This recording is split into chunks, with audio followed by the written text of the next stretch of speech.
Pemirsa, 3 orang tersangka atas penemuan mayat pria di hutan lindung Desa Pancasari, Kecamatan Sukesada, Buleleng dengan korban Ipande Gede Putra, 53 tahun, warga asal Gianyar, akhirnya diketahui identitasnya. Terkuak motif tersangka menghabisi nyawa korban karena hutang piutang dan sakit hati. 3 orang perempuan tersangka penganiayaan dan pembunuhan yakni Leni, Oki, dan Intan.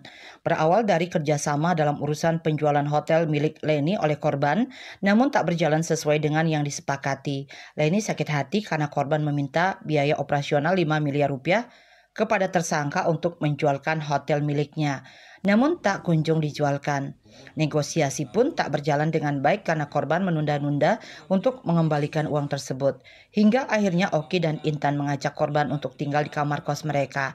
Namun selama tinggal dengan banyak alasan, korban pun meminjam uang hingga 60 juta pada Oki dan Intan. Klimaksnya adalah saat seorang perempuan menelpon HP korban dengan mengatakan dirinya telah diperkosa korban. Tersangka Oki dan Intan menjadi gelap mata dan menganiaya korban hingga ditemukan meninggal. Kemudian tersangka Oki dan Intan melaporkan kepada tersangka Leni yang kemudian merencanakan untuk membuang mayat korban. Tersangka Leni menyewa sebuah mobil Brio berwarna kuning untuk membuang mayat korban di daerah Pancasari, Sukesada. Para pelaku sakit hati terhadap korban akibat masalah hutang. Adapun kronologis peristiwa sehingga terjadi perbuatan tindak pidana pembunuhan atau penganiayaan tersebut terjadi sebagaimana berikut. Ya, yang pertama berawal dari sekitar tahun 2019, korban atas nama Pande alias Dede kenal dengan tersangka saudari Leni dalam urusan.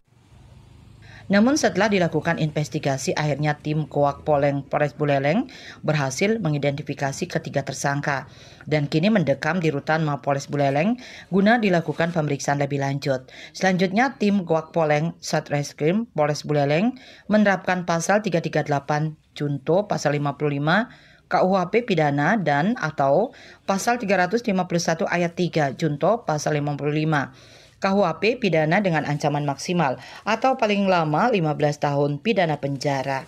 Yasri Yuli, Bali TV.